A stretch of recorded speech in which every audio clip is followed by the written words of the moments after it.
오늘도 우리와 동행하시는 그 하나님의 음성을 듣고 2026년이 어둠이 아니라 빛으로서 생명의 물줄기가 되어 세상으로 흘러가는 저와 여러분들의 삶이 되기 위해 주의 전을 찾은 여러분들을 환영하고, 오늘도 여러분에게 주시는 하나님의 음성 속에서 위로와 힘과 용기와 능력을 갖는 귀한 시간이 되실 수 있기를 주님의 이름으로 축원을 드립니다. 우리 옆에 분들하고 인사하시겠습니다. 오늘도 하나님의 음성을 들읍시다.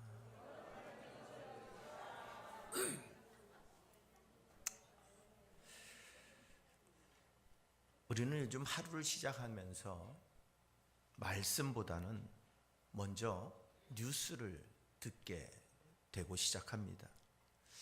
그런데 그 화면을 보면 밝은 소식보다는 어두운 소식으로 가득 차 있는 모습을 볼 수 있습니다.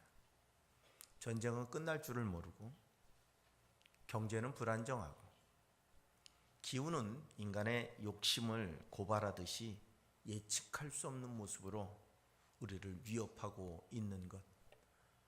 어디선 살인사건이, 어디선 강도사건이, 세상엔 끊임없는 분란과 다툼들의 이야기들로 가득하고, 세상의 뉴스는 좋은 소식 전하는 것보다는 그렇게 가십거리가 되고 또 이야기거리가 되는 내용들로 가득 채워서 우리의 영혼이 그 상한 심령으로부터 시작될 수밖에 없게 만들어가고 있습니다.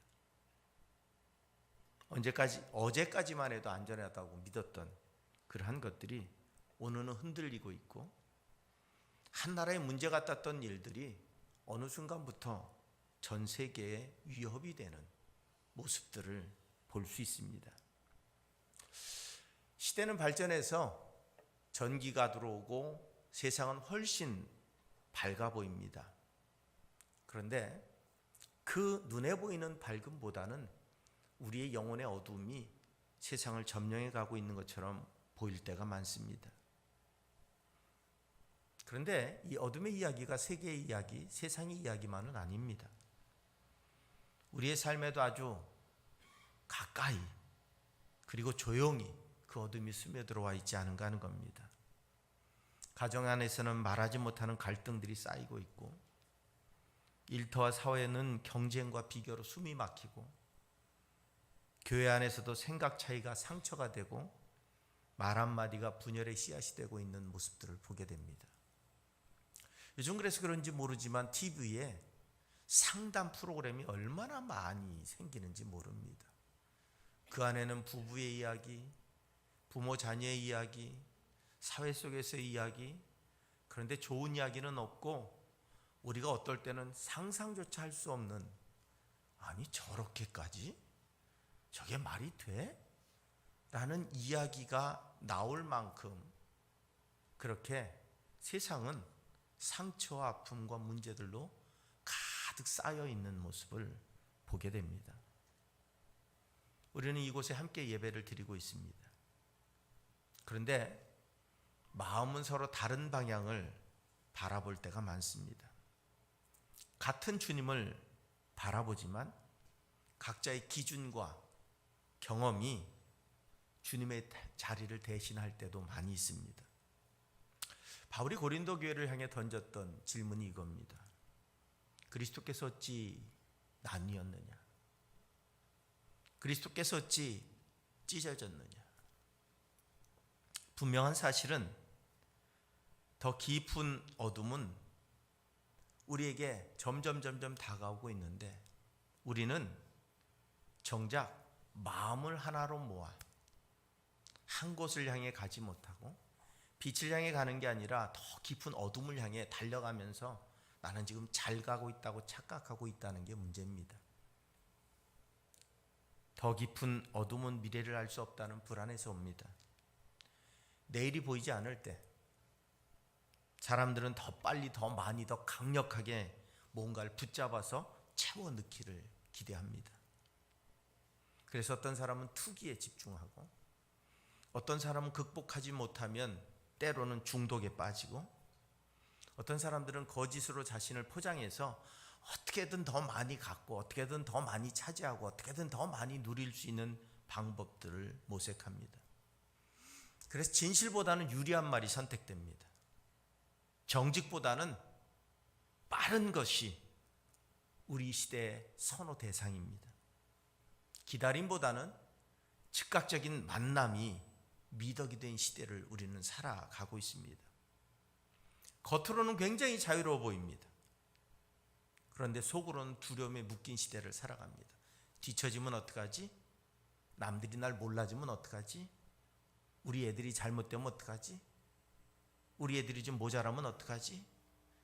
그것 속에서 우리는 더 깊은 두려움 속에 서로의 것을 빼앗거나 서로를 비난하거나 아니면 내 것이 아니면 우리는 외면하는 그런 시대를 살고 있지 않은가 하는 겁니다. 이사야의 표현을 빌리자면 흑암에 앉아있는 백성의 모습과 너무 닮아 있다는 겁니다. 그런데 다행인 것은 성경은 어둠을 말하지 않습니다. 어둠을 이야기하지 않고 가장 먼저 말하는 것이 성경은 빛을 이야기합니다. 어둠이라고 하는 걸 마지막 단어로 남겨놓지 않으십니다. 이사야는 흑암에 행하던 백성이 큰 빛을 보았다고 이야기합니다. 마태는 그 빛이 갈릴리에 비치기 시작했다고 선언하고 있습니다. 바울은 십자가의 도가 하나님의 능력이라고 외칩니다. 성경은 어둠보다는 빛을 먼저 말합니다. 절망보다는 은혜를 먼저 선포한다는 겁니다. 이 주간에 교회력의 성서 일과의 말씀은 이사야서 9장 1절로 4절, 마태복음 4장 12절로 23절, 고린도전서 1장 10절로 18절의 말씀이 첫 번째 읽을 내용, 두 번째 읽을 내용, 세 번째 읽을 이 주간의 성서 일과입니다. 이 주간에 이 세 가지의 말씀을 가지고 오늘 이 땅에 빛이 우리를 부르실 때라고 하는 제목을 가지고 오늘 말씀을 나눠보려고 합니다. 첫째로 어둠이 깊을수록 하나님의 빛은 더 분명해진다고 하는 사실입니다. 이사야서 9장 참 아름다운 말씀이 담겨 있습니다. 그러나 이 말씀은 아름다운 시대에 주어진 말씀이 아닙니다. 이 말씀의 배경은 노래가 아니라 통곡이고 찬양이 아니라 폐허입니다. 당시의 북이스라엘은 아수르 제국에 의해서 무너지고 폐허가 되고 짓밟혀서 통곡하는 시대였습니다. 그 중에서도 스불론과 납달리, 가장 이스라엘 중심부로부터 멀리 있는 땅입니다. 정치적으로도 종교적으로도 사람들의 기억조차 사람들의 기억 뒤편에 남아있는 아주 변방의 땅입니다. 힘있는 자들의 관심에서 밀려났고 보호받지 못했고 그리고 가장 먼저 상처 입은 이스라엘의 국경지대입니다. 그러니 아수르로부터 침략을 받으면 가장 먼저 짓밟혀야 되고 가장 먼저 많은 상처를 입어야 되고 가장 먼저 폐허가 되어졌던 땅입니다. 하나님 그 땅을 향해 말씀합니다. 흑암에 행하던 백성이 큰 빛을 볼 것이라고. 이사야는 여기서 흑암이라고 하는 단어를 씁니다. 흑암은 그냥 어둠을 의미하는 단어가 아닙니다. 히브리어로 이 말은 죽음의 그림자라는 의미가 담겨 있습니다. 단순하게 그냥 껌껌해졌어가 아니라 자신에겐 종말이 다가온 겁니다. 아무런 기대도 소망도 없는 죽음의 그림자 앞에 서 있는 겁니다. 앞이 안 보이는 정도가 아닙니다. 숨을 쉴 수 없을 만큼 미래가 사라진 상태. 살아도 사는 게 아닙니다. 죽지 못해 사는 겁니다. 혹시 우리의 삶이 지금 그렇지 않은지 모르겠습니다. 몸은 움직이고 있는데 마음은 그냥 멈춰 있고 하루를 살아내기는 하지만 내일의 기대감 하나 없이 그냥 오늘을 버티는 삶. 웃고 있지만 홀로 있을 땐 홀로 눈물 흘려야 되는 그 누구의 위로도 치료도 받을 수 없는 답답하고 안타깝고 근데 문제 해결의 방법이 보이지 않는 그냥 생명이 있으니까 살아가는 것이고 억지로 버티고 있는 성경은 바로 그 자리를 죽음의 그림자 골짜기라고 부릅니다. 근데 하나님은 그곳에 빛이 있다고 말합니다. 그들이 큰 빛을 보았다고 표현을 하고 있습니다. 우리가 하나님을 붙잡기 전에 이미 하나님께서 우리를 붙잡고 계셨다는 은혜의 고백입니다. 로마서 5장 8절은 이렇게 말합니다. 우리가 아직 죄인 되었을 때 그리스도께서 우리를 위하여 죽어주셨다라고 말합니다. 요한일서 4장 19절도 우리가 사랑하면 그가 먼저 우리를 사랑했기 때문이다 라고 말합니다. 빛은 나중에 오는 게, 발견하는 게 아닙니다. 이미 와 있기에 보게 되는 겁니다. 우리는 하나님의 은혜를 찾아 헤매는 게 아닙니다. 이미 하나님의 은혜는 우리에게 와 있습니다. 문제는 내가 그 은혜를 바라보지 못하는 게 문제입니다. 회복이라고 하는 건 준비된 사람의 상이 아닙니다. 무너진 사람을 향한 하나님의 개입하심입니다. 우리는 종종 이렇게 말합니다. 형편이 좀 나아지면 믿음도 살아날 텐데, 문제가 해결되면 내 입술에 감사가 나올 텐데.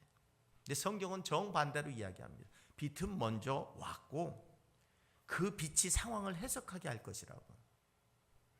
감사가 생겨서 하나님을 보는 게 아니라 하나님을 보았더니 내 지금 삶의 현장을 새롭게 해석하게 되는 거예요.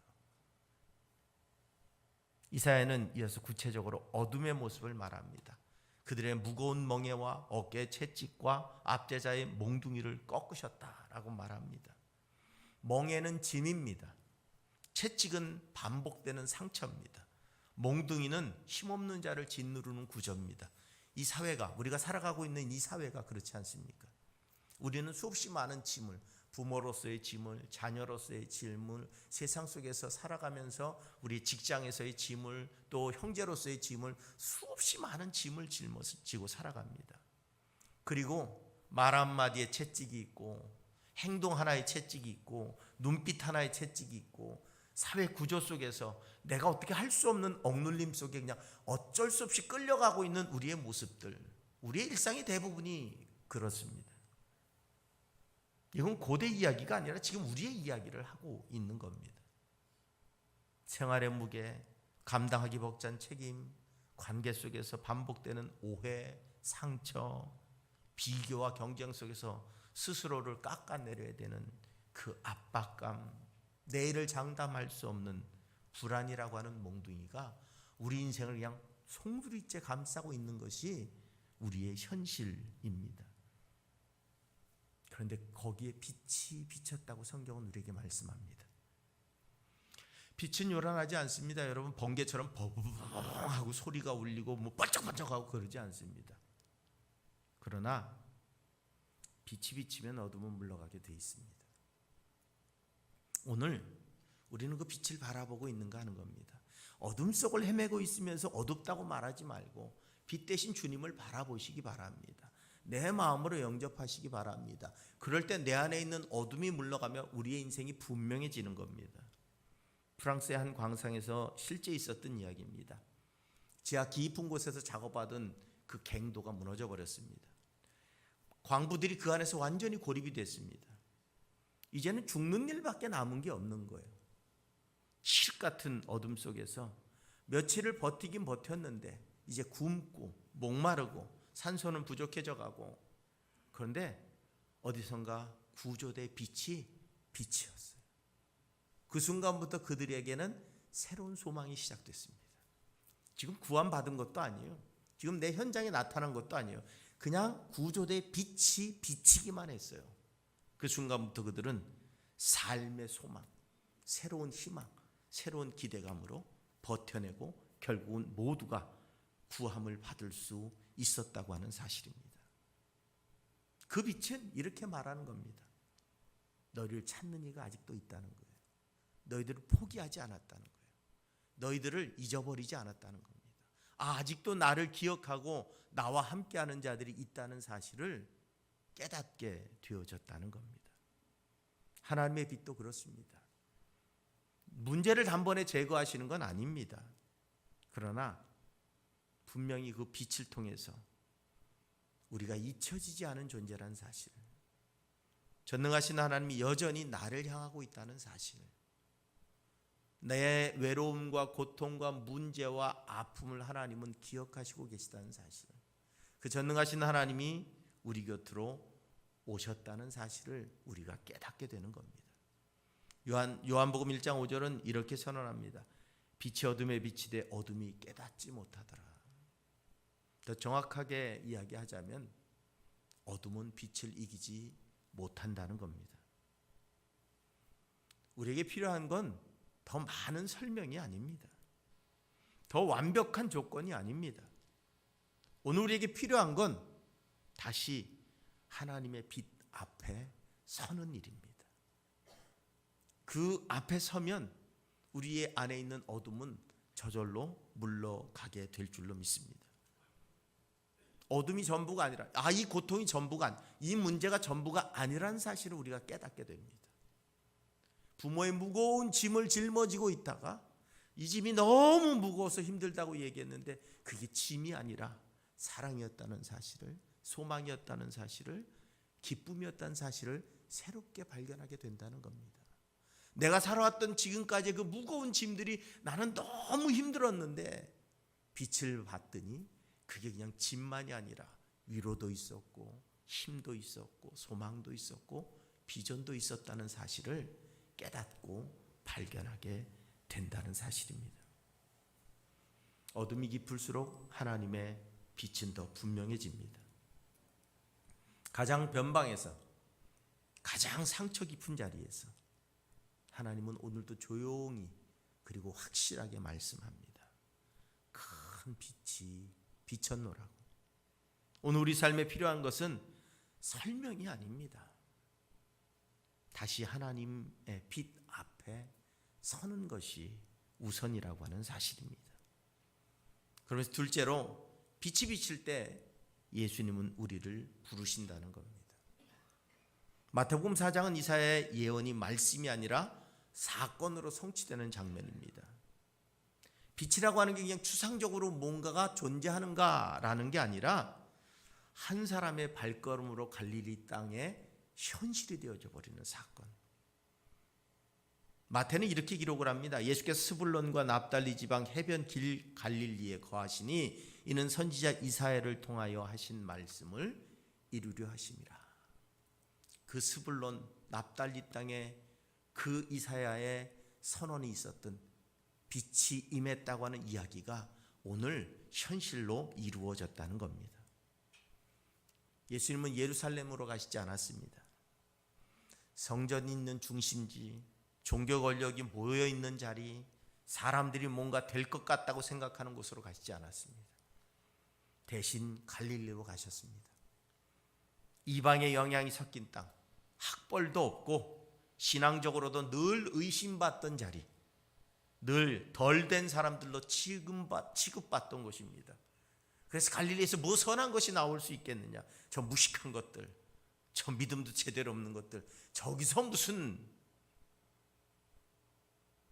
우리에게 분명한 사실은 그 외면당하고 그 무시당하고 그 외로운 곳에 주님은 스스로 찾아오신다는 겁니다. 이건 단순히 지리적인 선택이 아닙니다. 하나님의 방식에 대한 선언입니다. 빛은 가장 어두운 곳을 먼저 찾아가죠. 왜냐하면 가장 어두운 곳에서 빛이 가장 먼저 드러나기 때문입니다. 그리고 예수님의 첫 설교는 아주 간략합니다. 회개하라, 천국이 가까웠다. 아주 간단합니다. 많은 말씀을 하신 회개하라, 천국이 가까웠다. 회개라는 말은 항상 말씀드리지만 흔히 생각하는 감정의 폭발이 아닙니다. 내가 얼마나 많이 울었느냐가 아닙니다. 이 헬라어 메타노이아라고 하는 말은 생각의 방향이 바뀌는 걸 의미합니다. 삶의 중심이 전환되는 걸 회개라고 말합니다. 회개는 내가 잘못했어요 그리고 앉아있는 게 아니라 그렇다면 어떻게 새롭게 살아갈 것인가를 결정하는 것. 그래서 그렇게 발걸음을 옮기는 게 회개입니다. 잘못했다고 느꼈다가 아닙니다. 이제는 그럼 다른 방향으로 걸어가겠다고 결단하는 겁니다. 예수님께서 이렇게 말씀하시는 겁니다. 세상을 보던 그 방식에서 좀 이제는 돌아서라는 겁니다. 너 자신을 중심에 두고 살던 삶에서 이제는 돌아서라는 겁니다. 하나님 나라는 이미 가까이 와 있답니다. 오늘 우리는 우리의 삶의 방법, 생각의 방법을 안 바꾸는 한 우리의 현실은 매일 똑같습니다. 매일 경쟁이고, 매일 다툼이고, 매일 가난함이고, 매일 부족함이고, 매일 모자람입니다. 내 생각을 바꾸지 않는 한, 내 삶의 방향을 전환하지 않는 한 우린 아무리 많은 걸 가져도 내일 되면 또 다른 부족과 모자람과 갈등 속에 빠질 수밖에 없습니다. 회개하라고 말씀하시고 주님은 그리고 난 다음에 다시 이렇게 말씀합니다. 나를 따라오라고. 여러분, 제자들을 부르실 때 실패자, 좌절자, 밤새 자신들의 전문직에서 자신들의 전문 분야에서 열심히 노력했지만 빈배로 돌아온 그 제자들을 부르실 때 얼마나 잡았냐, 실력이 어느 정도 되냐, 능력을 채웠냐, 얼마나 많이 배웠냐, 얼마나 많이 준비됐냐 라고 물어보시지 않았어요. 그 실패자들에게 그냥 이렇게만 나를 따라와라. 그랬더니 곧 그물을 버려두고 예수를 따랐답니다. 우리는 야, 믿음이 좋아, 대단해, 믿음 좋은 건 맞습니다. 그런데 여러분, 하나 분명히 기억해야 될 게 있습니다. 내가 예수를 따르려고 하면 그물을 내려놓아야 된다는 사실이에요. 그물이 뭡니까? 그들의 생업이에요. 그들의 가정입니다. 그들의 자녀들입니다. 그들의 미래입니다. 그 그물로 그들은 살아왔고 살아가야 되고 삶의 방법이고 살 수 있는 유일한 수단이에요. 그물을 내려놓았다는 것은 자신의 인생을 완전히 포기한, 이제는 새로운 삶의 방향으로 나가기로 결정한 거예요. 근데 우리는 예수를 따른다고 이야기하면서 정작 우리는 하나도 내려놓은 게 없어요. 다 나 좋은 거, 나 기쁜 거, 나 행복한 거, 하나님도 나 좋아해야 되고 하나님 나 채워줘야 되고 내가 행복해야 되고, 내가 하나님이지 거기가 어디가 누가 하나님입니까? 하나도 내려놓은 건 없어. 그런데 난 따라가고 있다고 강력하게 주장하며 하나님 앞에 나 따라가고 있는데 왜 안 해주시는 거예요? 근데 오늘 제자들은 자신의 모든 것을 내려놨습니다. 그리고 그들의 삶의 방향이 완전히 바뀌어졌을 때 주님과 함께함의 기쁨을, 능력을 경험하게 됩니다. 예수님은 우리를 준비 다 해놓고 오라고 부르지 않습니다. 문제 다 해결하고 오라고 부르지 않습니다. 믿음 키워갖고 오라고 하시지 않습니다. 그분은 그냥 지금 부르십니다. 지금. 나 준비도 안 됐는데요. 부족한데요. 모자란데요. 그런데 지금 따라오랍니다. 요한복음 15장 16절에 예수님은 분명히 말합니다. 너희가 나를 택한 것이 아니요 내가 너희를 세웠다고. 지금 오래는데 가려니까 부족한 게 너무 많아요. 모자란 게 너무 많아요. 해야 될 게 너무 많아요. 제가 하나님 부르심을 거역하다 딱 부르셨는데 딱 여름이었어요. 준비할 수 있는 것도 없고 아무것도 없는데 어쨌든 부르셨어요. 그래서 저도 그럼 가겠습니다라고 이야기한 이후부터 그때부터 저는 준비를 한 거예요. 그때부터 준비해서 그때부터 그냥 한 발짝 한 발짝이 준비시키시고 일시키시고 준비시키시고 일시키시고, 생전 뭐 말씀조차 배우지 않은 나한테 갑자기 전도사라고 그래서 전도사 갔더니 설교하라고 그래서 설교를 하려니까 아는 게 없어요. 남의 설교 책 빌려가지고 통째로 외웠어요. 통째로 그냥 설교문을 통째로 외워가지고 통째로 외웠는데 하나도 기억이 안 나.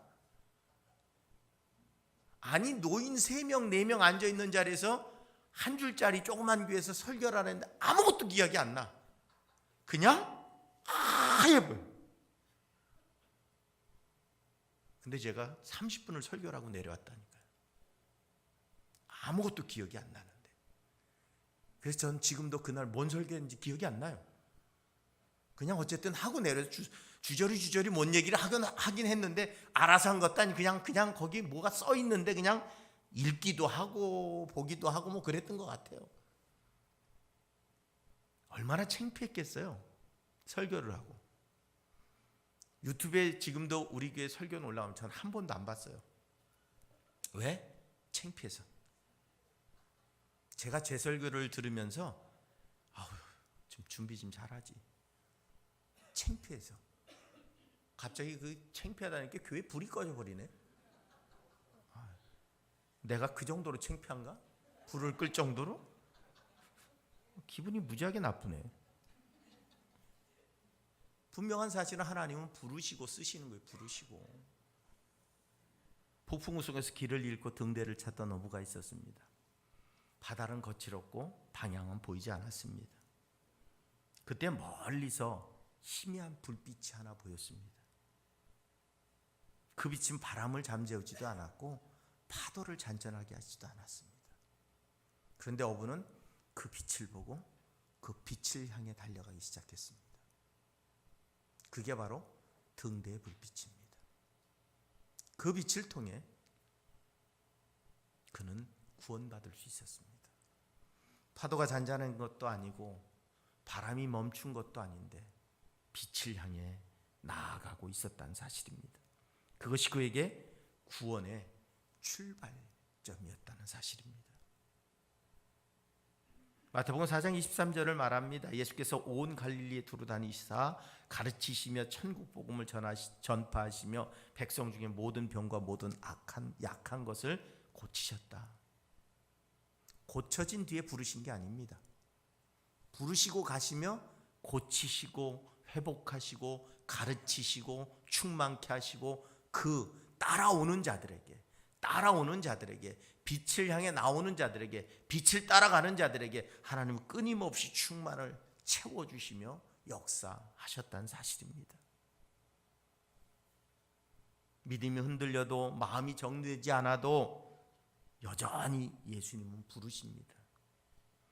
히브리서 12장 2절은 말합니다. 믿음의 주여 또 온전케 하시는 예수를 바라보자고 말합니다. 믿음을 시작하시는 분도 예수님이시고 믿음을 완성하시는 분도 예수님이십니다. 빛이 비칠 때 예수님은 설명을 들어놓으시지 않습니다. 나를 따라오라고만 말씀합니다. 그리고 우리가 그 길을 따라갈 때 가르치시고 충만하게 채우시고 회복하시고 치료하시고 온전케 하시는 분인 줄로 믿습니다.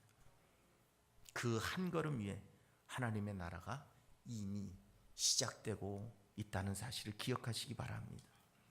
그리고 마지막으로 빛 앞에서 교회는 하나로 부르심을 받습니다. 고린도 교회는 겉으로 보면 참 대단한 교회였습니다. 은사가 풍성했고 말씀이 있었고 활동도 많았습니다. 그런데 이 고린도를 향해 바울이 쓴 이야기는 감사보다는 통탄의 내용입니다. 형제들아 내가 우리 주 예수 그리스도의 이름으로 너희를 권하노니 모두가 같은 말을 하고 너희 가운데 분쟁이 없이 같은 마음과 같은 뜻으로 온전히 합하랍니다. 왜냐하면 교회가 찢어져 있었기 때문입니다. 나는 바울에게서 배웠고 나는 아볼로에게서 배웠고 나는 게바에게서 배웠고 나는 그리스도에게 속한 사람이다. 이 말은 단순하게 의견 차이가 아닙니다. 자기 정당화이고 자기 중심의 고백입니다. 나는 누구 편이냐? 이 말은 나는 너와 다르다는 거예요. 이 대한민국의 가장 큰 문제가 뭡니까? 내가 어디 속해 있느냐? 그 반대편은 다 죽일 대상이 돼버린 거예요. 언제부터? 우리는 한민족이라는 이야기를 참 좋아합니다. 지금 대한민국에서 한민족을 찾을 수 있나요? 다 서로를 죽이기 위해 열심히 칼 들고 총 들고 있지. 뭘까요? 나는 정당하다는 거예요. 내가 정당하려면 어떻게 해요? 상대는 정당하면 안 돼요. 다름이 인정이 안 되는 시대를 우리는 살아가고 있어요. 그런데 교회도 마찬가지입니다. 교회도 다름을 인정 안 해요. 그래서 갈등이 생깁니다. 바울은 이 상황을 분쟁이라고 말합니다. 이 단어의 원뜻은 옷이 찢어지는 것을 의미해요. 한 벌의 옷이 갈라지는 거예요. 그럼 더 이상 옷의 역할을 감당 못하는 거예요. 몸이 찢기는 걸 의미해요. 그건 죽은 거예요. 교회는 건물이 아니라 몸입니다. 그런데 그 몸이 말로는 사랑을 외치면서 실제로는 서로를 찢어 죽이고 있다는 사실이에요. 바울은 단호 이야기합니다. 그리스도께서 어찌 나뉘었느냐. 오늘 교회에게 던지는 말씀입니다. 바울은 해결책을 위해 회의를 열자고도 안 하고요, 중재안을 만들자고도 안 합니다. 오직 한 곳으로 이끌어갑니다. 그게 뭐냐면 십자가 앞입니다. 그리스도의 십자가가 헛되지 않게 하려 함이라. 십자가의 도가 멸망하는 자들에게 미련한 것이 구원을 받은 우리에게는 하나님의 능력이라고 말합니다. 제가 금요기도회 때 이런 말씀을 드렸습니다. 제가 개척할 때, 처음 개척을 할 때 그 마을 사람들이 우르르 몰려와서 왜 여기 교회가 더 필요하냐, 이 동네 교회가 3개씩이나 있는데 뭔 교회가 더 필요하냐, 맨날 지들끼리 싸움박질하고 지들끼리 싸우고 지들끼리 저렇게 분열되고 지들끼리 나눠지고 그런 교회가 왜 이 동네, 이 조그만 동네 왜 또 필요하냐. 제가 그러면서 그런 말씀을 드렸어요. 그들이 비난하게 만든 건 그들의 책임이 아니라 교회의 책임이라고. 우리가 잘못한 것이고 우리가 그들에게 비난할 권리를 준 거라고. 우리 스스로가 온전치 못했기에, 하나 되지 못했기에, 사랑을 실천하지 못했기에, 진정한 그리스도인으로 거듭나지 못했기에 우리가 그들에게 비난할 자격을 부여해 준 거라고. 할 말이 없더라고요. 할 말이. 그 얘기 들으면서 저도 할 말이 없더라고요. 교회가 그 모양인데 뭘 교회가, 그런 교회가 뭐 때문에 더 필요하냐, 할 말이 없더라고요. 처음 전도사로 교회를 개척하러 나왔는데 가장 부끄러운 현장에 가장 먼저 부딪히게 됐어요. 그래서 제가 교회를 개척하고 아무것도 없는 그곳에서 할 수 있는 한 주는 것, 할 수 있는 한 주는 것. 반찬 봉사가 생기지도 않았던 그때 그 조그만 교회에서 반찬 봉사를 시작해서 매달 그 두세 명밖에 안 되는 교인들이 매달 반찬 만들어 보내는 거, 매년 연탄 배달하는 거, 매달 어르신들 목욕탕 가는 거 차 한 대 값 그냥 계속 드리는 거. 그래서 교회의 이미지를 바꾸는 거. 아우, 이 조그만 교회가 뭐 이렇게 많이 줘요. 줄 수 있어서 주는 게 아니라 창피해서 주는 거예요. 교회가 교회답지 않았게.